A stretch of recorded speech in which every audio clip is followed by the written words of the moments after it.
What do Stoic teachings bring to us? One of the key tenets of Stoicism, Piliochi writes, is that we must recognize and take seriously the difference between what we can master and what we cannot. A look at the opinions of Massimo Pigliucci and William Irwin. Many of us do not get what we want. When our child disagrees with us or is harsh, when we face the death of our loved ones, and so on. For a long time, we get disturbed and restless. We are under a lot of pressure, and we don't know what to do, and we complain and complain all the time. If such issues make you feel calm, don't miss reading the book Love of Destiny by Massimo Pigliucci. Pigliucci, who is a professor of philosophy at the City College of New York, uses the teachings of Stoic philosophers, especially Epictetus, to introduce us to the realities that we can achieve peace by thinking about them. One of the key tenets of Stoicism, Pigliucci writes, is that we must recognize and take seriously the difference between what we can master and what we cannot. Then he explains about them. The things that are under our control include our decisions and behaviors. Things that are not in our control include the situations we find ourselves in and the thoughts and actions of others. He uses examples to express his meaning more precisely. For example, he says, an archer who wants to shoot an arrow at a target decides to do so, chooses a bow and arrow suitable for the distance and type of target, and chooses the exact moment to shoot the arrow. But does the arrow hit the target? The answer is that it is not in his power, because if there is a gust of wind, the direction of the arrow will change, or something, like a passing arrow, may be accidentally placed between the archer and the target, or the target itself, if it is an enemy soldier, may move to avoid the arrow. According to him, the Stoic archer strives to hit the target and uses whatever is necessary in this direction, but he is patiently ready to accept the unpleasant outcome because the outcome is never in his control.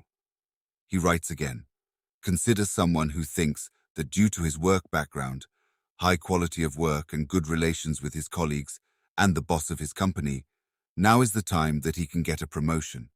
Such a person with a Stoic attitude, if it is to be determined tomorrow whether he will be promoted in his job or not, he will sleep well at night and will be confidently ready to hear any result tomorrow, because his confidence is not based on the outcome, because it is out of his control. He knows that the result depends on other factors, such as the level of empathy he has with his boss and how competitive he is with his colleagues. It depends. But his confidence comes from the fact that he has done everything in his power, because that is all that is in his control. The world does not bow down to your wishes. That is what it is. Your boss, your colleagues, your company's shareholders, your customers, and a number of other factors are part of the world. So why should you expect them to do your bidding? Pigliucci deals with another example. He says that when a teenage girl, despite having a good childhood and a good relationship with her parents, suddenly becomes angry with them, her parents feel remorse. They think to themselves that maybe they didn't do all the things they should have done for him when he was younger, and this makes them feel helpless in controlling the situation. Epictetus tells us that regret is a waste of our emotional forces. We cannot change the past because it is out of our control. We cannot and must learn from the past, but situations that can be dealt with are only those that happen here and now. According to the author, the right attitude is for parents to realize that they have done the best they can in raising their daughter, and they are still doing everything they can for her, but whether they succeed or not, the best thing is to accept the result calmly.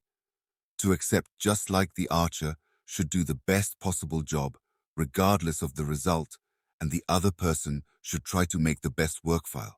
But this is not equal to the fact that because we try very hard, things should go according to our wishes. Of course, this does not mean surrender and satisfaction, because the Stoics were not isolated, lazy and forced to work, for example. Seneca was a politician, and Marcus Aurelius was an emperor. Here we are talking about the result, although we have the ability to influence it, but we do not have the ability to control it, and this is what the Stoics want us to think about. They want us to be diligent in everything and to act in the best possible way. And this is how it should be said that Stoic philosophy is the philosophy of action and life. Another point is that Epictetus says, when you depend on something, like a water bottle or a crystal cup, and not something that can't be taken away from you, you should remember what this object is so that you don't get upset when it breaks. The same principle is also true for individuals. If you kiss your child, brother or friend, you must remind yourself that you are in love with a mortal being, and that none of the things you love are yours, but it is given to you only at this moment, not forever or inseparably. Rather, it is like a fig or a bunch of grapes in a certain season of the year, and if you wish for it in winter, you are a fool. Pigliucci says that most of us agree with Epictetus's words about clinging to a crystal cup, and in today's world, for example, an iPhone. But when it comes to our loved ones, our friends, children, or siblings, we panic. Also, we consider it inhumane that the philosopher says, don't be attached to your loved ones. But the point is that Epictetus does not say to love our loved ones, especially since he himself saved the son of one of his friends from a predicament and adopted that son as a sign of his compassion. Epictetus's intention is to find out the reality of life and face it bravely. That reality includes the fact that no one is immortal, no one is ours, in the sense that we are entitled to have them.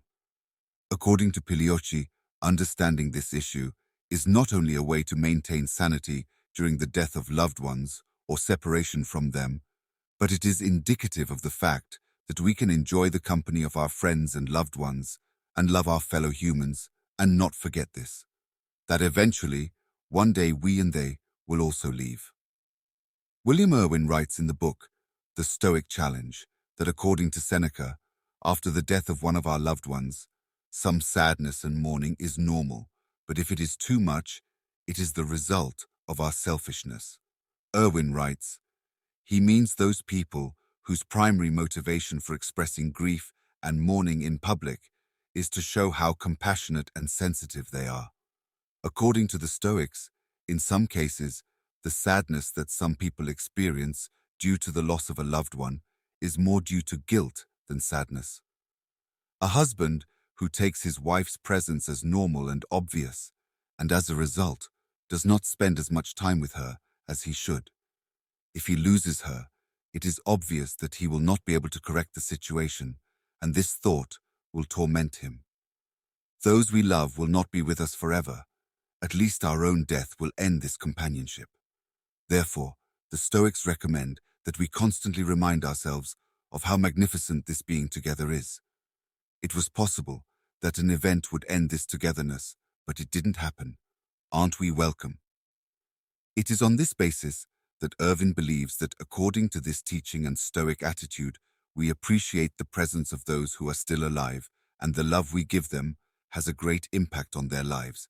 And, if the time comes when they are no longer with us, maybe we will have to grieve less. In particular, we will not regret that we wish we had done such and such work when they were alive, because the opportunity has passed. Therefore, we see that this kind of thinking is not terrible, but it is life-giving and helps us to live well and happily ourselves and to strive for the good and happiness of others.